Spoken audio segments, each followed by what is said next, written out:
Welcome to Art Brunch on YouTube. I'm the host of Art Brunch, Rick Bowling. Every week, live on Twitch, we bring in a guest from the contemporary art world to talk about their work with us at the leisurely pace of brunch. Every week, we're uploading a past show to Apple and Spotify podcasts as well as YouTube.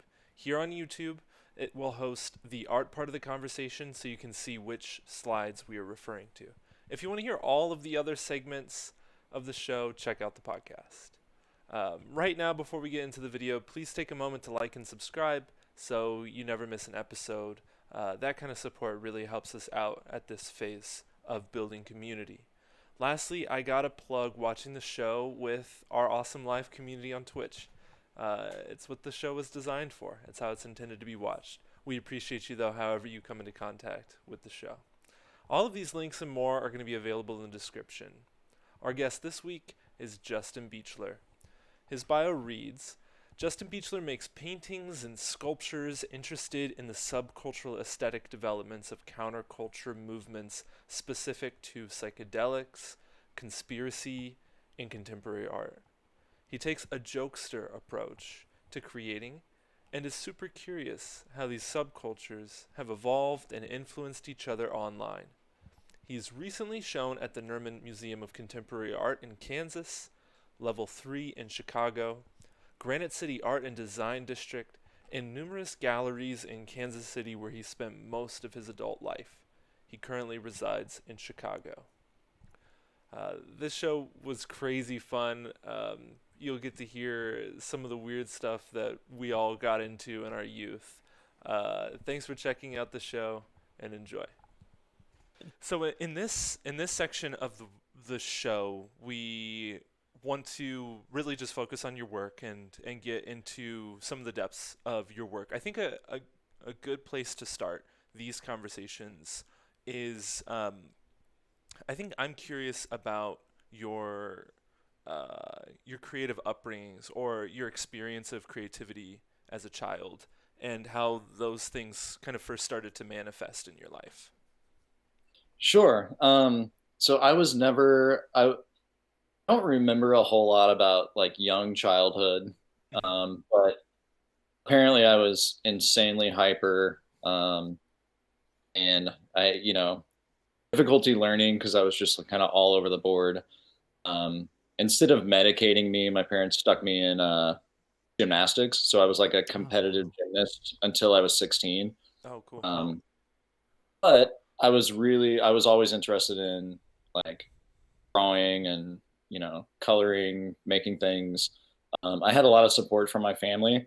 They're probably like, well, let's push this because we're not sure what else he's going to do type of situation. But I had a lot of support. And when I was in high school, I didn't get good grades in other classes. I took every single art class that was available, and those were available towards the end of my years. I would be assistants to the art teacher to get those credits or whatnot in high school. My high school art teachers were really supportive, like hugely supportive. I was planning on going to the Art Institute, or I wanted to go to the Art Institute in Kansas City right out of high school, and my ceramics teacher was like, hey, like I've got connections at this community college in this small town, which is in Sedalia, Missouri. I don't know if anybody's familiar. They had a really good art program there, and while I still fucked off there, I worked really hard in studio, and I feel like that's really where I learned to paint. The professor there, I think he's retired now, but his name was Doug Freed. He's a actually career artist. He shows with he used to show with Sherry Leedy in Kansas City, but he does colorful kind of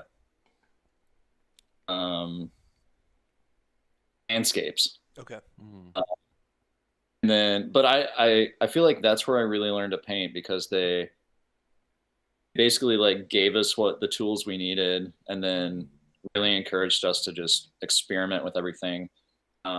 They also have a pretty interesting collection at the community college there. There's a very wealthy person that's buying up a bunch of art, and they actually built a museum later on called the Daum Museum, DAUM, Hmm. um, and they have a great collection. So I was around, art, even though I was in this super small town.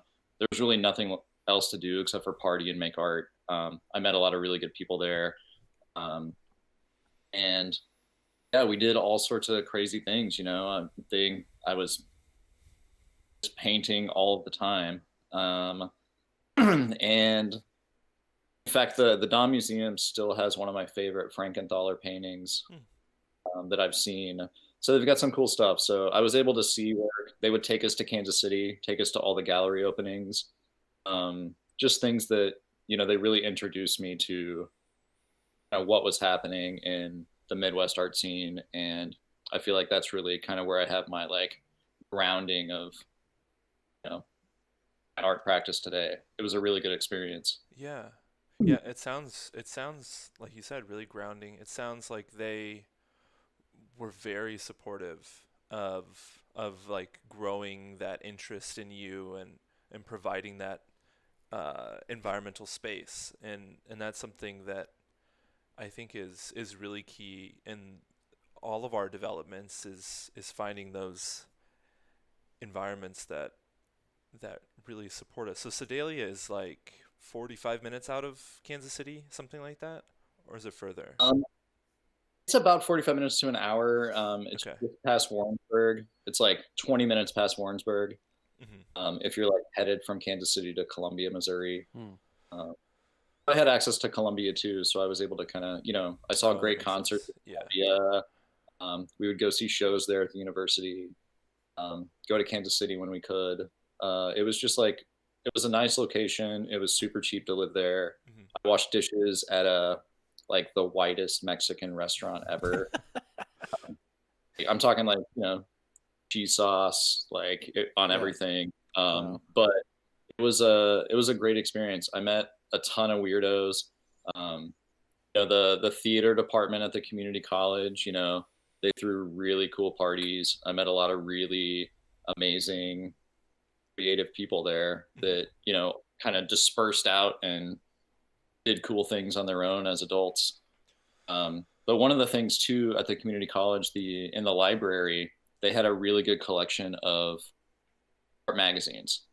So I would skip my normal classes and I would go to the library and I would read Modern Painter and Art Forum and all of these things that I really like got to know what was happening in the bigger art world Hmm. Hmm. and really kind of built up my Rolodex of artists that I respect and that influence me. Um, because of that, of course, I got bad grades because I didn't go to my normal classes. But I feel like I did get an education in contemporary art during that time that doesn't do anything for me on paper, but I feel like I learned a lot. Just the fact that small town library had those up to date magazines, I think was huge. I just have to jump in here and just say that I'm feeling very at home in your experience because I also went to community college, not necessarily for art, but would be around or near the art wing and feel very like peaceful. But also, my mom is a librarian, and like growing up and just spending like day in day out just hanging out at the library or like waiting for mom to get off work or just like hanging out in the office. So like the idea of like being in places where you wouldn't expect things like this to come from, like a small town or community college library that would have these amazing, like magazine subscriptions that actually educated you. I feel like I almost feel like that's more normal, like, than anything else. Like, I remember like finding like a My Bloody Valentine CD at like the St. Charles, Missouri library and feeling like at the time being like, oh, I've heard about this, and now like reflecting on it, like, who the hell bought that? Like, who like made Loveless a priority on their list, and like, but at the same time, like in Sedalia, like who made Art Forum a priority for the library, and I'm so do you feel like you would be who you are today without like that specific like community college experience? Absolutely not. I don't know. I don't know what would have happened, if I would have directly went to the Kansas City Art Institute. I probably wouldn't have been able to afford it because at that time, right out of high school, my portfolio, to be honest, probably wasn't ACAI material, Mm. specifically to get a scholarship. So yeah, I think that allowed me to like build a portfolio to then get a scholarship to the Art Institute. But also, it was a place I feel like too that it was probably more freeing to spend my first year and a half at the community college versus going into foundation at the Art Institute. I feel like I wasn't on like crazy long rigid schedules. It wasn't that military like you have to stay up all night to finish these projects and super harsh critiques. It was more of a here's what you need to make art and you guys should just go do it. And then we still had critiques and they were still very critical, but it just felt like a more laid back kind of ease into it and more of like cultivation of creative practice. Like they were really like I was experimenting with super weird stuff and while the professors didn't like it, like they were like pushing me to kind of do like, all of these expansive things that I was doing. Um, and yeah, just there was probably a better library, honestly, at Kansas City, or whatever, but um, it was enough to kind of jumpstart me into what I needed. Yeah. Tempest in the chat says, "Got to develop a philosophy about your work," and I think that was in reference to getting all of that source material and understanding the contemporary moment. And I want to take us from there, actually skipping over Kansas City Art Institute because that's what I like to do, and talk about like you did go to UMKC for art history and you studied that deeper. So it's kind of in that same vein of like developing this philosophy around your work. I'm curious if your time studying art history, if you viewed it as like an opportunity to stabilize yourself in art, because sometimes people go into art history as a way of like an addendum to like themselves as like a creative person, because then you have these skills that you could potentially use in other spaces, or if you explored the degree in art history as like a supplement directly to your creative art practice. So that was an interesting time in my life. So I dropped out of KCAI and then I kind of took an 8-year break. Mm-hmm. I was honestly not making that much work at all. Mm. I was still going to shows when I could to kind of see what was happening, in Kansas City, but I pretty much stopped making work. Okay. And I just kind of I kind of just partied for 8 years, and I worked to be able to afford to party and pay rent when I could, even though I was always late. But I just that 8 years is kind of like this weird. There was hardly any.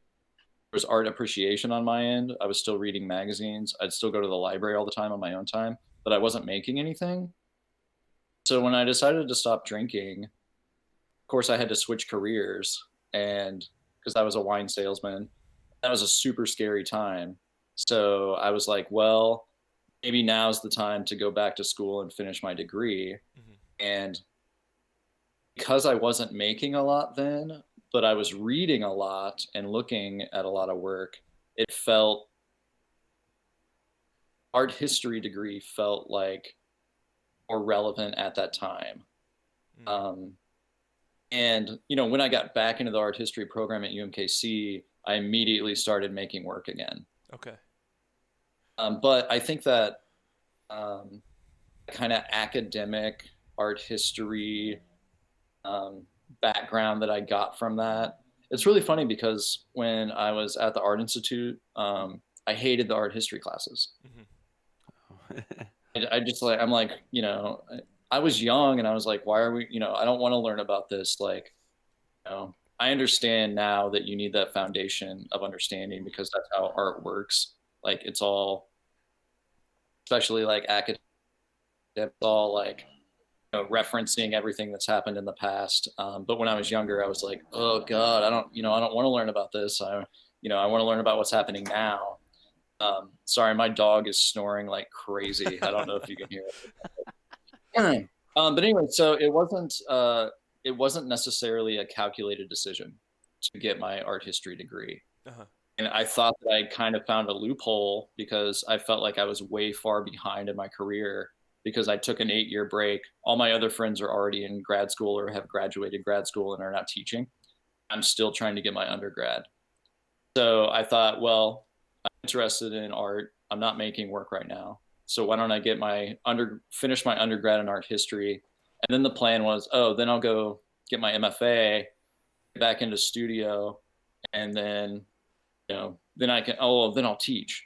And then I realized all my friends that were then getting into the teaching world, I realized that was a really hard career path to take. Yeah. So that whole plan was foiled a little bit in my head, but it really wasn't calculated. It was kind of like a knee-jerk reaction of, I got to switch careers. I got to figure out what I'm doing with my life. Maybe let's finish my undergrad in art history and see what happens. Cool. Yeah, and I think that you put that really well because those things interact with one another. I mean, art history, obviously, and art making, or like what a BFA would be. But in some ways, I just wanted to know your particular path through that because there's a lot of people that get into undergrad art history and they're not making at all during that time. Their work is heavily research based, and they're not painting. So to know that you went back and it kind of like reactivated this this urge to make inside of you is good to know. So then, and we'll get into your work here in a moment, but I guess then just could you walk us through when, like, the way that I always think about it is like taking inside the word artist again, or taking inside like making again, or the simplest way we can talk about it is like, did you stop referring to yourself as an artist at some point, and then did you begin to refer to yourself as an artist again at some point after that experience? I think I always referred to myself as an artist. I like to, usually when people ask like, oh, are you an artist? I usually say, unfortunately. um, and sometimes I really feel, I also like to refer to the drive to create as almost a compulsive disorder, where if you're not making, like, you're all jumbled and kind of crazy in your head, and the act of making work kind of calms that down. So it really does kind of feel like a compulsive disorder to me, where I feel like it's like make work or die type of situation sometimes. I see. So yeah, I guess I've always referred to myself as an artist. Okay. Unfortunately. Yeah. Well, there is strength and power in it, I believe, but there are those other things that are a part of it. I think determining that for yourself and owning that isn't just owning a lot of the pretty things that people think about being creative, being an artist, or having the drive to create. I think that gives us an opportunity to honor all of just like all of the dysfunction that comes along with having to like produce these objects for our nests that have very varying levels of value, and constantly being kind of confronted with that. Okay, so let's move over here to some images of the work, so viewers in our audience can get a sense of where your work has been, and then we'll get into where your work is now. Personally, my favorite image from the slides that you sent over is this work here. I'll zoom in on it briefly so people can get an understanding of what these are. Not only are they bottles adorned with different like patterned duct tapes, it's kind of what it looks like to me, but they are also bongs. And then they are situated on this like really beautiful piece of furniture that I have like no frame of reference for what is that object that they're on? What is this? It's actually a plant stand. A plant stand. Okay. Oh, I that makes love sense. So yeah, this is one of the works that you sent over, and this is from the past. But I think it's beautiful. Boogie Night says thought it was a candle stand. Yeah, similar. It could be. I've seen them used as plant stands. Um, yeah, this was a really fun piece to make. I actually, reason this piece came to be, there's a really cool group of people called Terry Radio that it's a bunch of DJs that make super dope music, and they have they've done some really cool things for me. Did a silent headphone dance party at one of my shows early on, and then they asked me and a collaborator of mine named Tim Brown to kind of decorate one of their warehouse parties. They'd done an installation at another warehouse space called Negative Space, RIP, that was a lot of fun, and they asked us to do an installation for one of their warehouse parties. And my buddy Tim makes really cool like light sculptures, and so he did the lighting, and I ended up just kind of like going hard in my studio on making all of these homemade bongs. And part of it is like, my childhood, like smoking out of cans or making gravity bongs out of bottles and things like that when I could. Basically like a scrapper for getting high.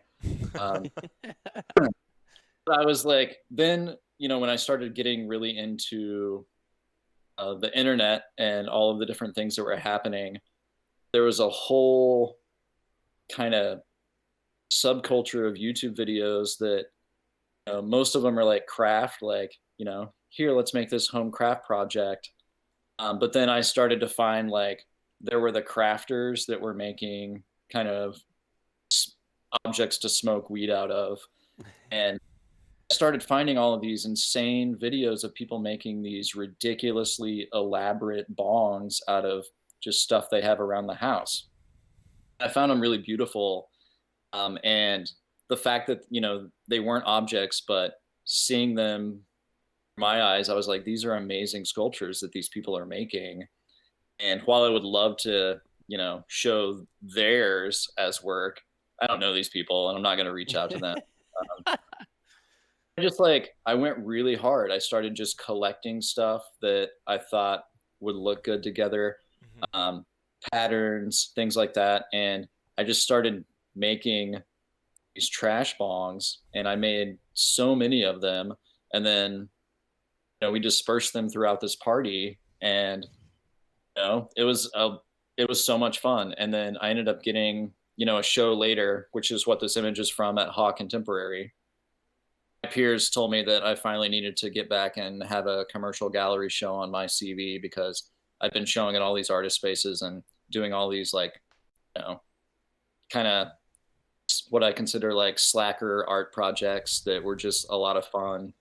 They were like, you need to get your shit together. Like you need to show somewhere big again. So let's do it. So I put my like artist suit on and put a proposal together. And then I snuck this piece in last minute, after I kind of had the whole concept together. And so these were all the bongs that were party favors at the party, and I turned them into a super contemporary piece. I'm really curious, and we don't have to deep dive too much on this particular piece because I know we got a lot of other work to get to, but Is there like a certain reason why? Because I can see there's like kind of cans in cans and like bottles in bottles. Like, is there a certain reason why you chose like certain brands? And I have to say specifically the one I enjoy the most is the Surge inside of the what looks like a Starbucks cup, Mm-hmm. I Yeah, believe. it is. Surge inside Starbucks. And I think at least just my initial thought is like what is Surge to a child is Starbucks to an adult, and that kind of inside of that is just really brilliant. But yeah, I'm very curious about like the choice of bottle. Sure. So one thing that I am really interested in is like why certain patterns or colors or things are kind of utilized by a lot of um, online happenings Mm, and things. And part of the reason I think that the kind of tie-dye psychedelic thing is coming back because it looks so good on screen. And in the art world, we started thinking about, we stopped really thinking about what looks good in person for a while, and we were more interested in how it looked on the monitor. And I think a lot of work, there was like a time frame where a lot of work, like that was the aesthetic consideration, not what it looked like in person, but what it looked like on screen. And so I started picking, not only labels and things like Arizona, LaCroix, things that were starting to kind of be their own hip memes, but also like I think part of the reason they became so hip is because they look super dope on the monitor mm. or on your phone screen. It pops. And so I started finding like, very colorful labels, um, combinations that were together. So like the Surge and the Starbucks, it's greens, it's all play on greens. The technical reason that there's bottles and bottles was to make it a bubbler. Right.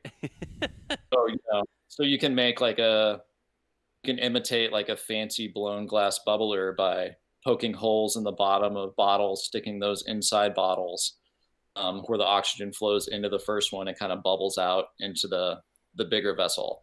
So it's like a flashy functionality, but then I'm also considering brand aesthetics, color aesthetics, and those were all the decisions I was kind of using to make that. Incredible. That's awesome. A couple things from the chat here.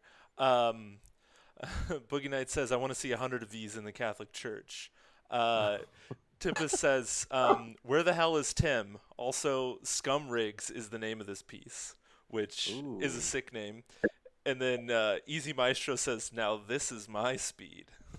What's up, Easy? Right. Um, well, So and yeah, Tim, there's go a ahead. there's a story that Easy knows, one of my friends in real life, that just came to me moments before they said something in the chat. There was this there is like a lot of interesting like DIY, like anarchist cookbook for stoners kind of things that a lot of my like really amazing stoner friends got into. And um, one night I went to like an old friend's house, like one of those like OG homies, one like the first guy I smoked weed with, and he just like started smoking weed and kept smoking weed, you know, in greater and greater quantities. But he had this like 2 liter of Pepsi and then this like old Lay's bag that was like taped to the inside of the 2 liter, and the bowl was on the cap. And when you lit the bowl, you could pull out the Lay's bag, and he called it a lung, which was like basically a gravity bong without water. Yeah. And yeah, easy knows what I'm talking about in the chat.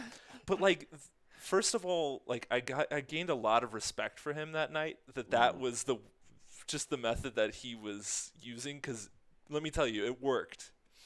Uh but with the lung, yeah. So yeah, that juxtaposition of these like consumer products, these like highly consumed products like Pepsi and Lay's, but being like joined in this special way to create this like nasty punch to the lung. Yeah, it's so fascinating. And I'm sure a lot of people's early experiences are smoking out of something not as decorative, but very similar. Hmm. Um, the can pipe was pretty Classic. crucial as a child. Hmm. Yeah, and there and I want to like speak freely about those things, not as a way of like hyping them up and telling people to do it. Like you definitely like make your own choices, but I kind of wish like a lot of those things weren't illegal, you know, and that I had like records of these like moments with friends, kind of these like group creative and collaborative experiences around like illicit drug use. You know, like the gravity bong is like such an amazing object to me because of the ingenuity and the creativity surrounding it, and that's just what this piece like takes me back to that time, and then also to have the like bubblers in there is like the next level. You know, it's not just like a, you know, just straight into the bottle, but there's like care and craft and all of those things are considered with it as well. Well, I was just briefly gonna say, like the bubbler, like when you go to a shop and you buy like, a Rick and Morty bong or something, that it's funny because it's like theoretically like lowbrow culture, or like I'm Pickle Rick as like a piece, but like someone had to make that out of Hmm. glass. Like they Someone actually, really some good. serious craft went into that, even with like the culture association with it. Because I feel like this actually is like, it plays into the, like it still has the same kind of looks and association, but you're saying like, why not just skip a step and just like allow these colors to exist in a way that would, kind of play off of these things. But I just, it's so brilliant though. I think the way that you're just skipping that step, but it doesn't remove any of the care, is what I mean to say by that. I think that's a big point of my work. I think I bring a lot of found objects in, Hmm. and it actually caused me some like theoretical problems when I was younger, specifically in art school, because I'm like, why are we why are we not like why are we trying to paint this when we already have Yeah. it? Like let's just let's just bring it in, Yeah, you know? totally. And so I utilize a lot of found object that way. I'm like, this exists. I I'm sure there are a lot of critical people out there that don't respect my work as much when they find out that, I didn't dye the sheet here, but I found it at a head shop. But that's part of it for me. Like part of my studio practice is going to thrift stores, going to head shops, going to new age shops. I consider that, part of my studio practice. Totally. Like looking for that, a lot of times I don't know what it is I'm looking for yet. And it just kind of reveals itself on the shelf of the thrift store. And I'm like, that is what I needed to really elevate that painting. Totally. Yeah, and 90% of that stuff that you see is trash and like doesn't isn't relevant. You know, 99% of the stuff that you're combing through, like probably isn't stuff that fits inside of your creative practice. And I think that that's something that's also important to know as like this. First of all, like the traveling to these places, the networks and the communities that form from you, like consistently going to these areas to search out alternative materials, if we want to talk about them that way. And then again, like the whole ready-made process of selection, there's like lots and lots of care in that side of the practice from what I see. You're not just going and picking up everything that is tie dye or just any old objects. I don't imagine. I might be, but it may not end up in the work. Oh yeah. And then I have to figure out what to do with my hoarding of tie dye. Joke. I'm like, most of my wardrobe is tie dye shirts that I found at the thrift store that didn't make it into a piece. Totally. Well, and that's even part of the fun too. You become your own piece of your own art. You are your own art at that point. Right? Well, Like I'm a caricature of my paintings. yeah, totally.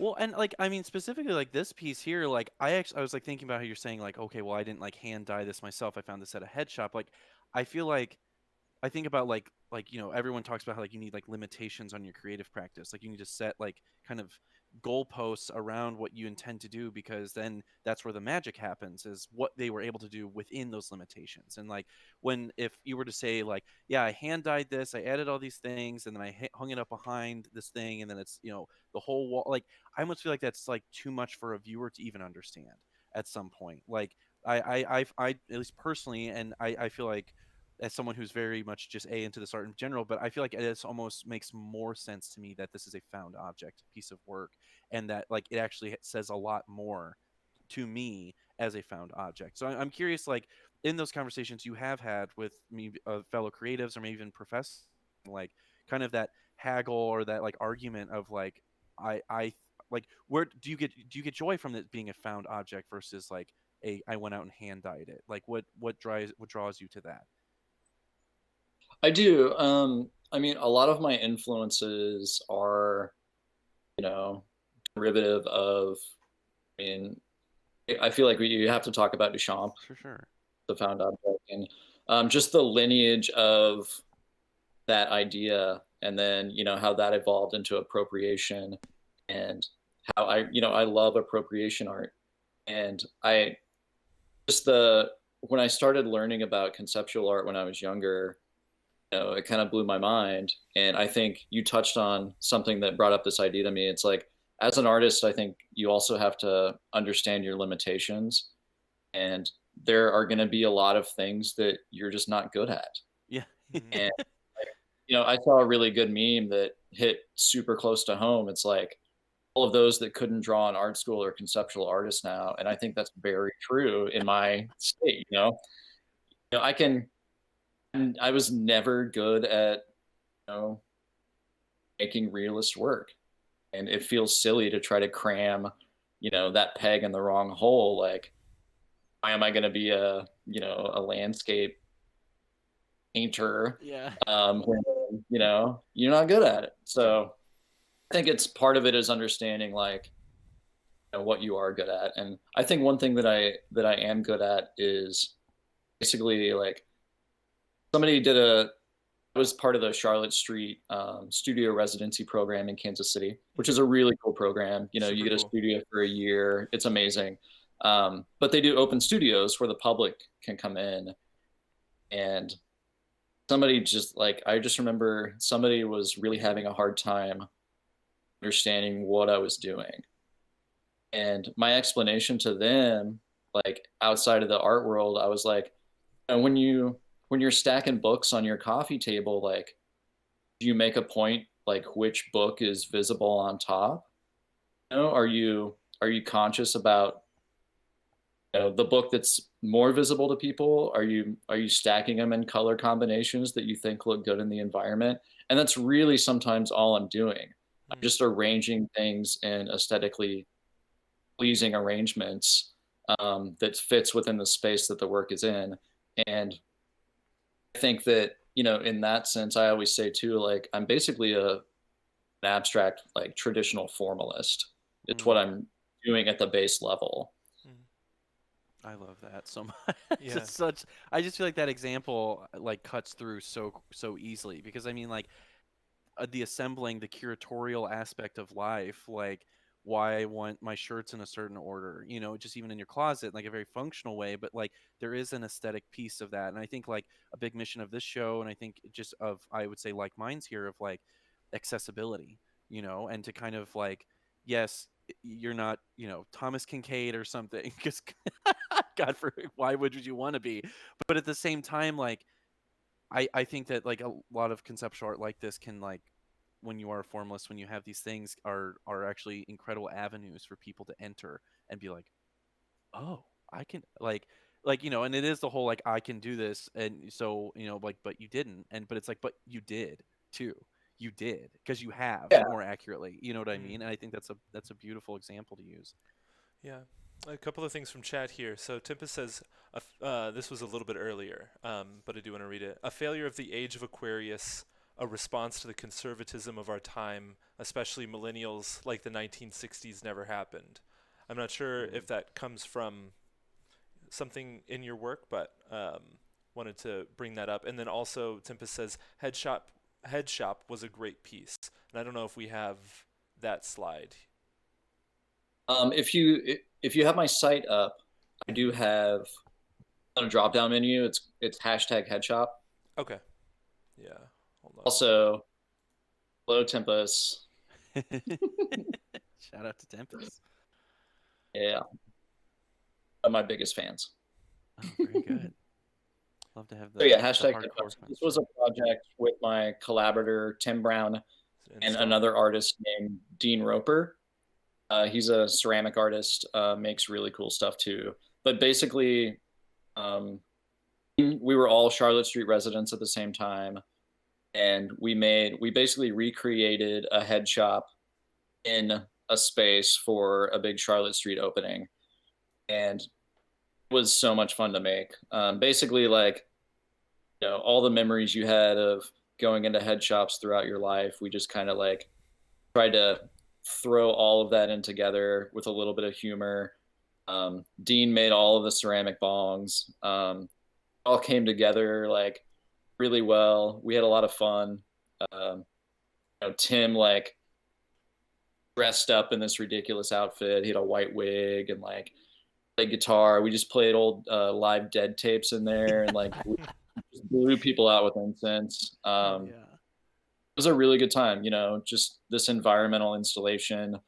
It was fun for like it wasn't difficult. Like anybody that came in there, you didn't have to think too hard about it. You could just be like, this space looks really cool. Like, even if I don't know exactly what's going on here, but Is that a zip tie? it was a really, Oh, I love these. yeah, yeah. This is very. I mean, it's amazing these little things. Like I feel like when was this installation? Oh God. 2014. Yeah. 2014, wow. That's very early for zip ties. I'm just gonna say, like zip ties are, I mean they're popular, but I feel like I'm feeling such a connection to zip ties right now in my work, and I'm seeing it like really propagate across like the art handler mags, like the Mark Rothkos on the at Mark Rothkos, like all of this. When I mean it's very like Virgil Abloh too, obviously. So I don't know. I'm just thinking about like what if we just. I always think about head shops as like, but what if we got more high? Like working in a head shop is like, yeah, I know, but like, what if we got more high?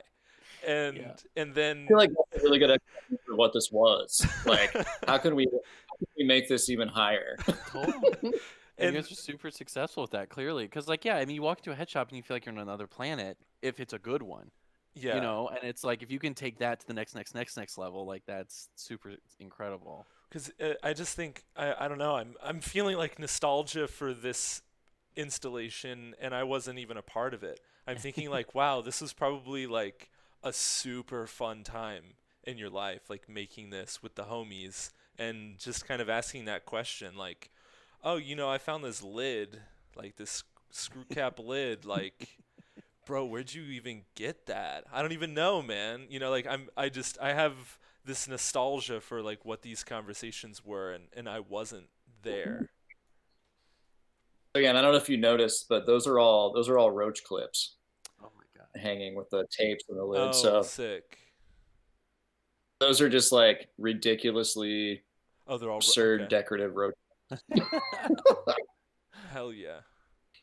But like you did invite us into this party. Like we're in it right now. You know what I mean? Like you and also I have to say these photos are incredible. Like you guys documented like I think the necessary light of this place. Like I feel like I'm very much in the space. I think this was really successful.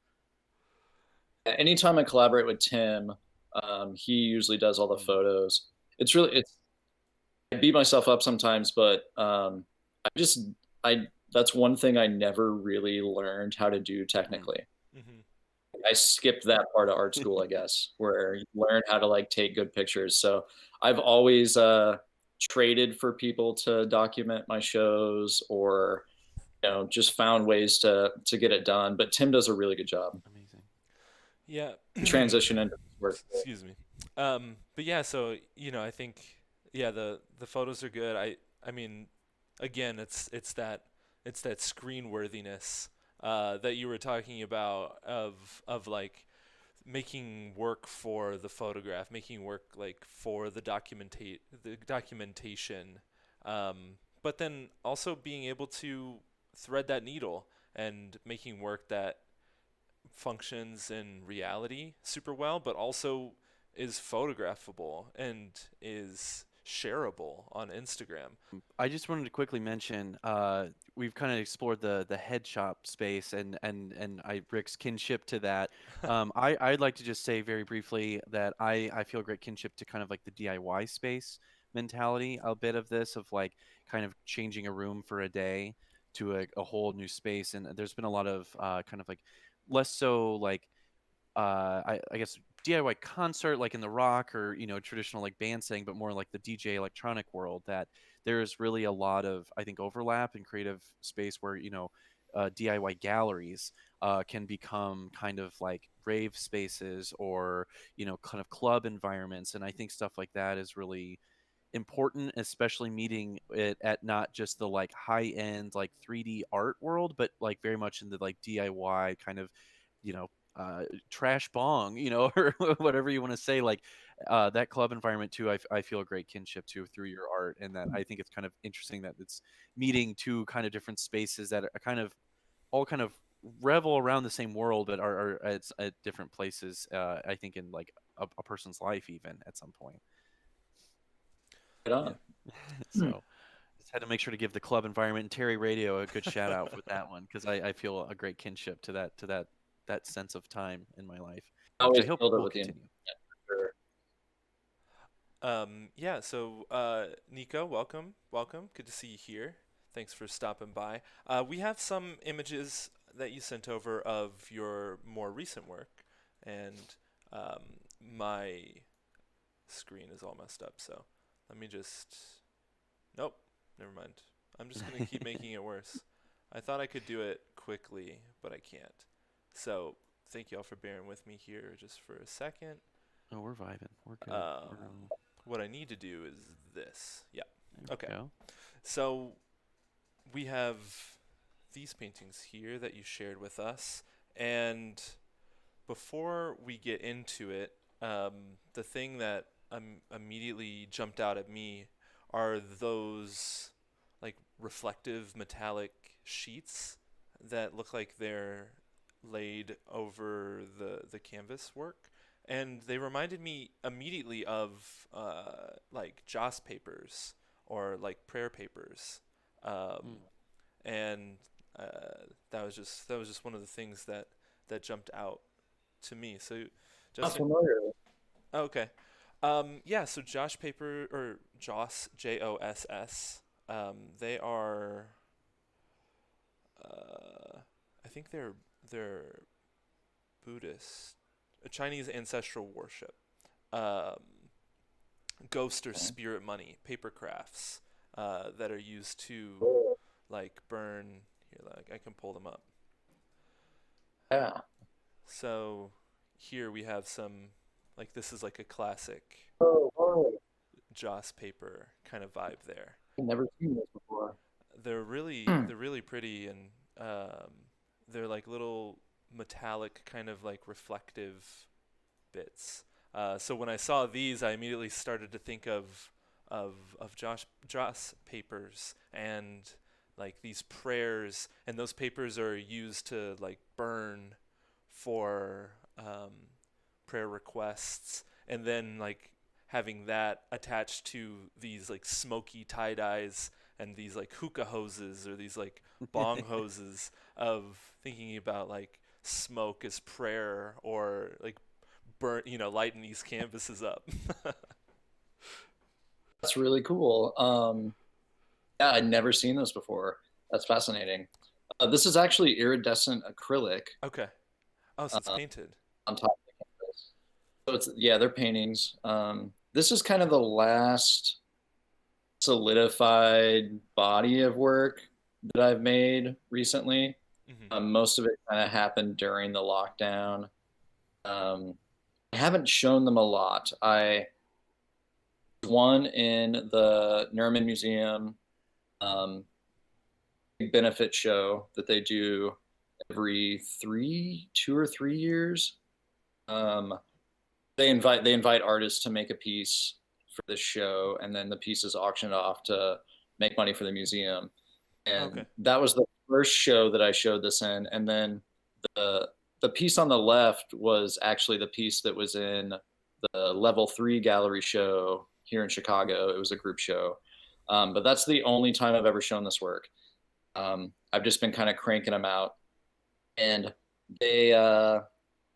its concept started out, Rick, you and I kind of talked about this Yeah. like during our pre-interview, but there was a point when I was really interested in conspiracy, and I was digging really deep um, online about most bizarre conspiracy theories and all of this stuff, and I got really into the reptilian kind of overlord conspiracy theories, and I was super fascinated. And of course, I'm fascinated by psychedelics and really interested in reading all of these accounts of when people smoke DMT and they see these DMT entities. There's actually like I've seen like gotten ads from university researchers that are like, please, if you've smoked DMT and you've seen the entities, like please contact us and tell us about your experience and stuff. So it's fascinating to me. The scientific world is trying to figure out like what is going on here. Mm-hmm. So initially, this whole concept came from I really wanted to make these lenticular holographic prints of reptilians, and then the actual framing of the print would have a smoking structure in it where you could actually take hits of DMT from this piece. And that kind of got whittled down to back to my old weed ways, and so I started making paintings where there's basically a pipe structure built in the stretcher frame that was functional. Uh, the first time I showed that was actually at GCAD. I had a solo show there in 2019, and I had a couple of these works in there where you could technically smoke out of the painting if you so pleased. But then so this work was then started kind of whittling it down even more. So these are not actually functional Okay. pipes. It's more of I pulled the aesthetic from the functional pipe paintings, and now it's more of like my own kind of brushstroke or kind of painting trope that's more decorative now on these things. So there's still the blown glass slide bowl up top. There's still the kind of macrame like pipe hookah tube thing that comes out. But now it's more aesthetic and decorative rather than functional. Initially, I really struggled with when I started making the pipe paintings. It felt like they had to be functional to be taken seriously at first. Yeah. I felt that if they were just aesthetic parts of the painting, that it didn't seem like that step far enough or that it wouldn't be taken seriously. Okay. But now that I've made that body of work that was functional, I feel like I kind of have the right to now minimalize that down to just an aesthetic. But before, it didn't feel like I had the right to do that. I don't know what you guys think. You paid the piper. Well, for some reason, I think you did the soundboard. Be brutal, dude.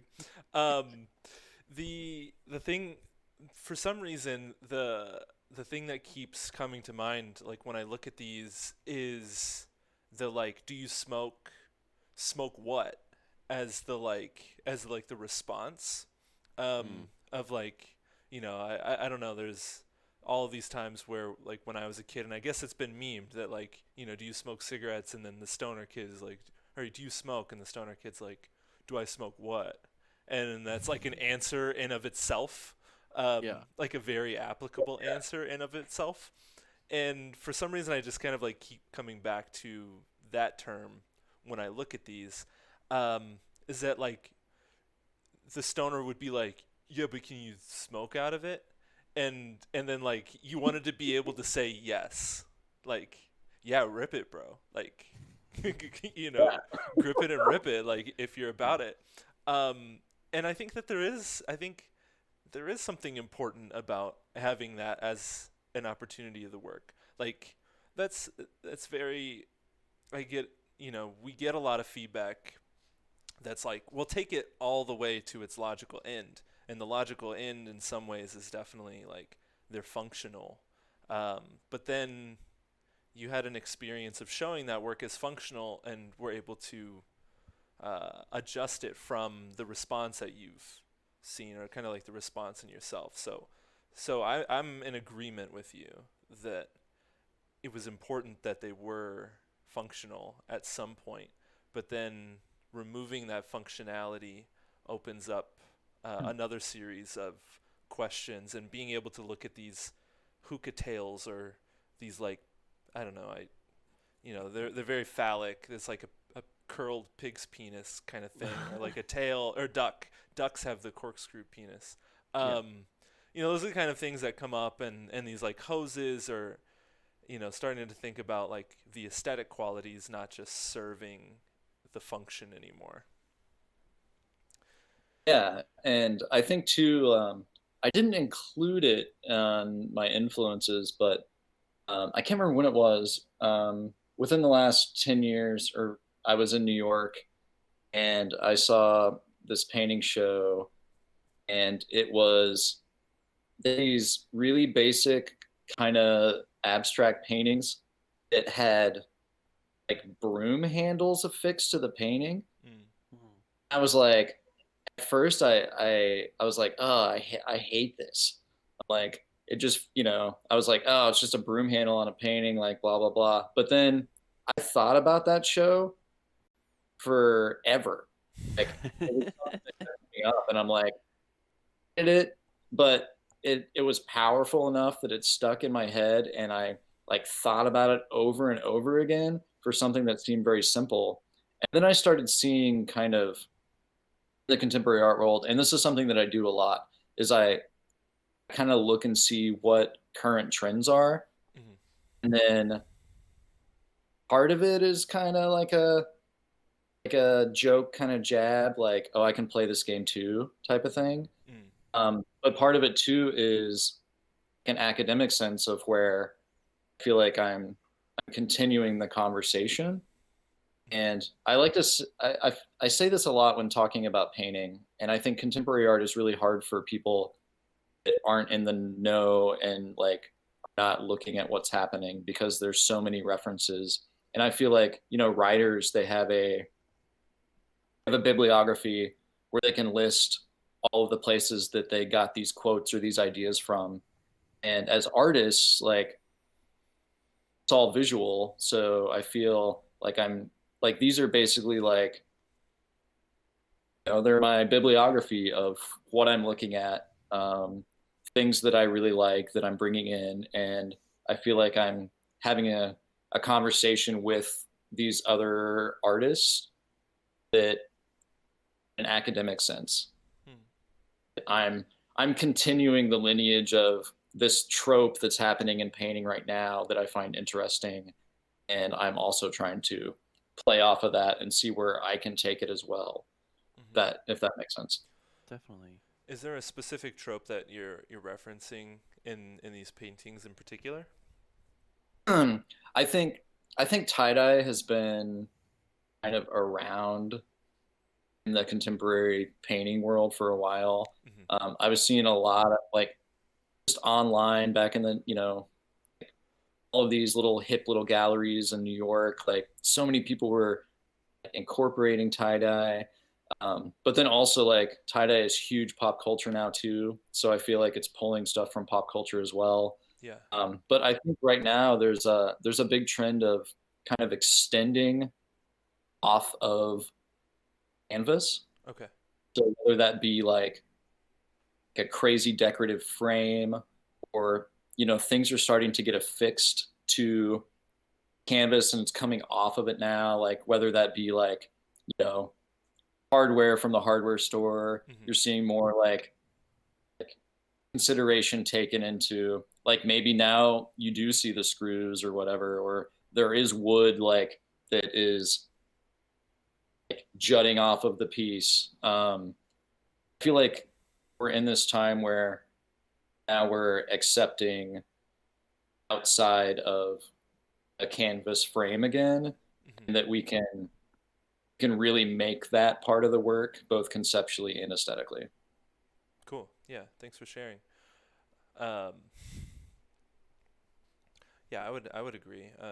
And I think Completely. that, yeah, these feel inside of that, and like those adornments. I don't know.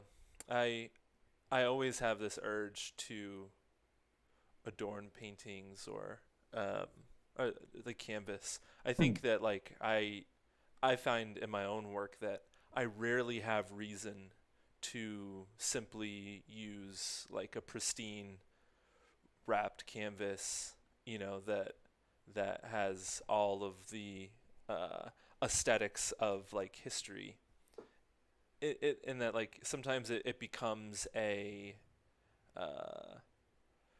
an end, not like a means to an end. Like it doesn't ever really function as like a means to an end for me. It's just convention, which can be helpful, but yeah, I that's kind of where I'm at with it too. Is that like when I have a really really strong reason to paint on a rectangular canvas, then that's going to be a good day.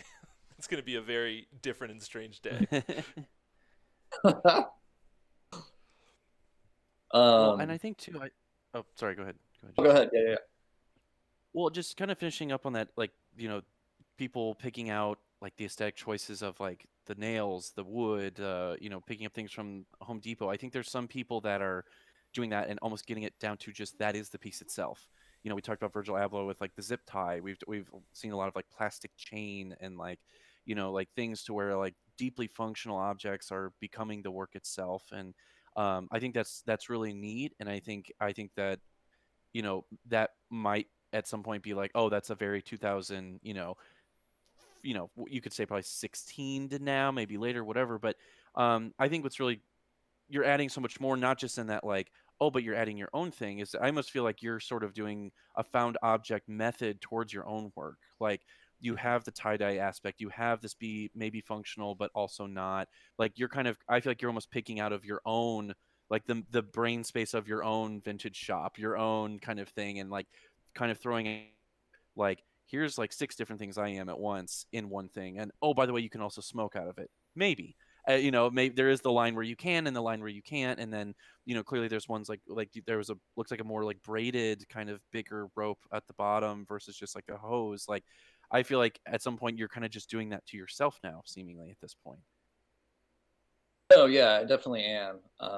And even like the, I feel like that's a pretty classic way of how I'm working and painting. Like you make all this stuff, then you look at it, and then you're like, okay, why do I like that one and not this one? Yeah.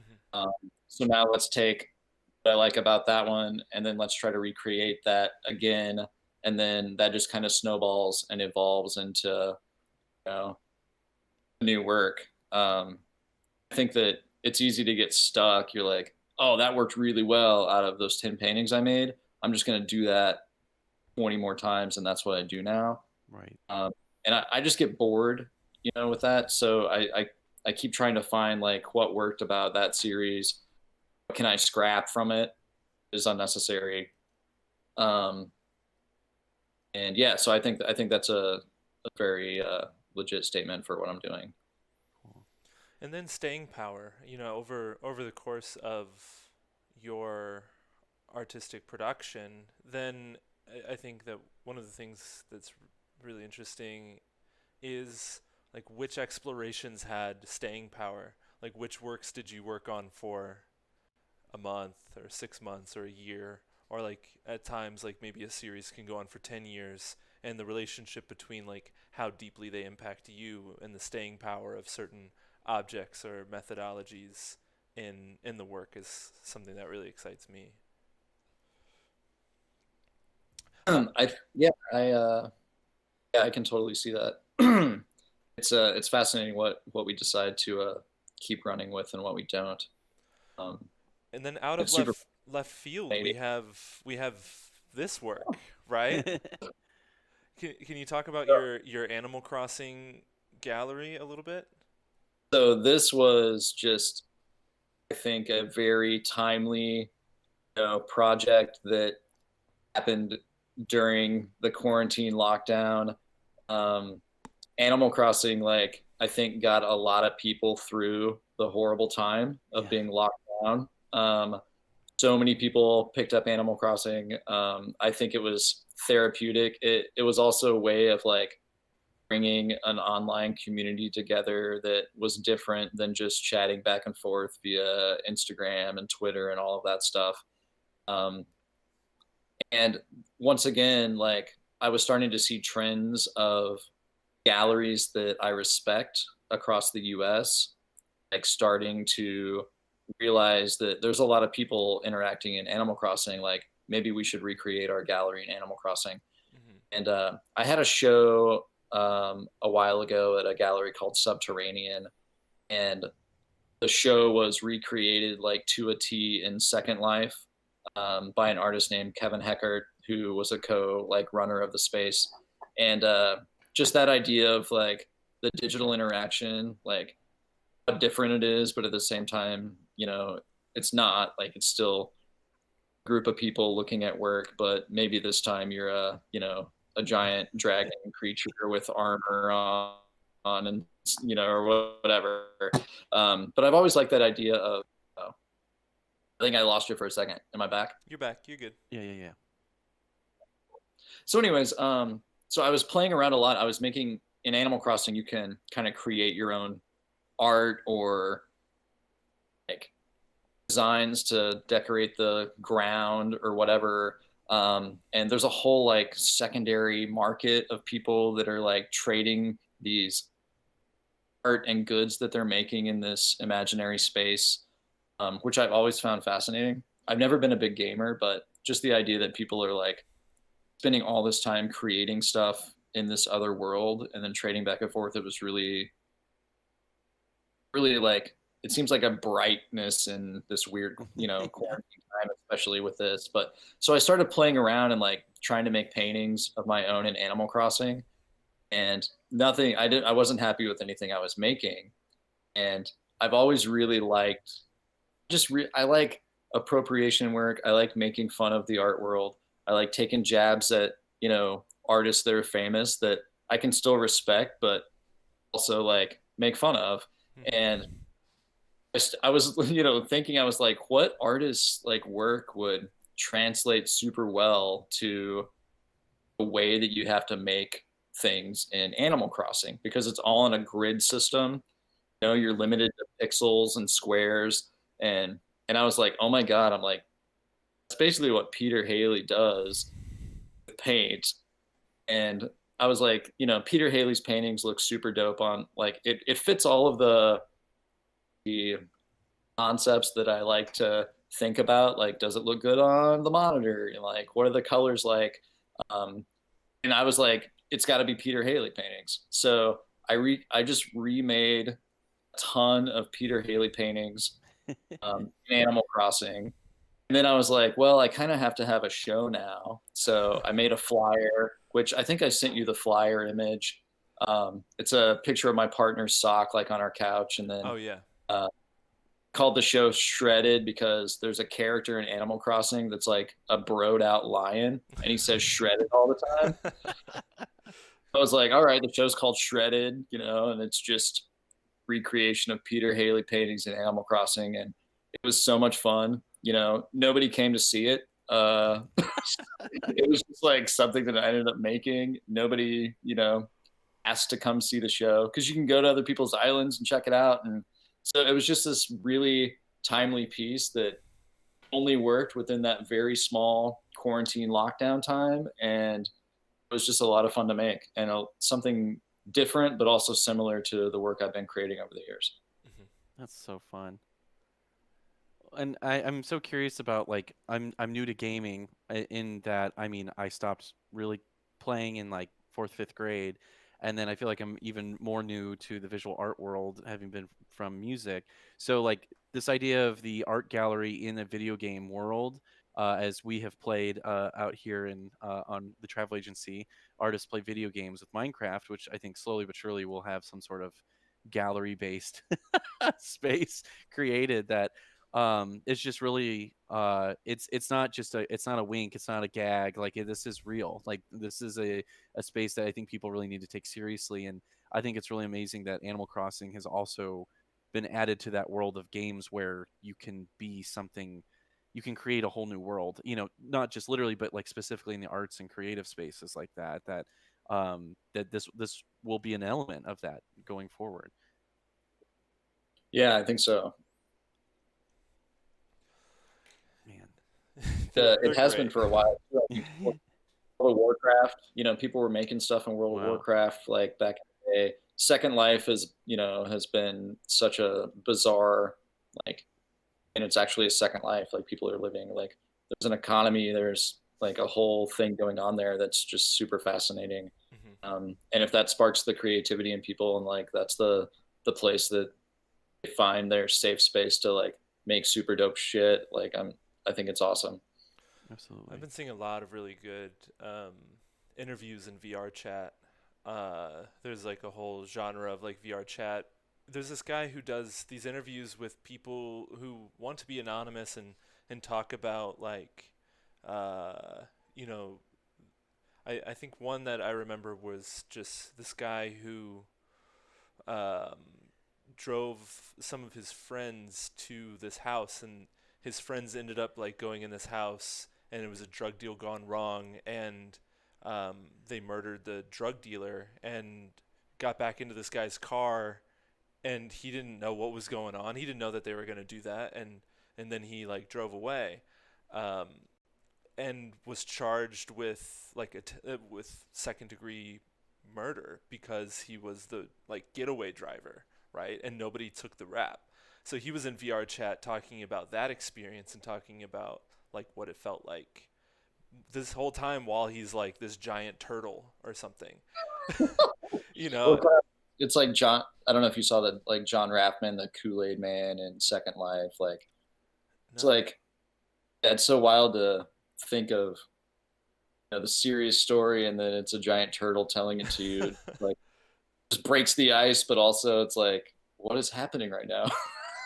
Did that turtle kill someone?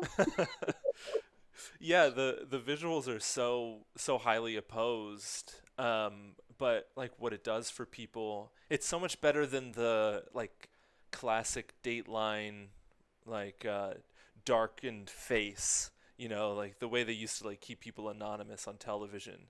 Oh, we lost Jake. Maybe he's back. But the way they'd like have an anonymous person on TV is they'd be like looking over here, and it'd be light everywhere around them except like their head, and they'd have like a voice changer on. Well, now you can just be like a turtle. Yeah. Here's your choices. Do you want to be like the hippo in a bikini? Do you want to be a can of soda? Like, what do you want?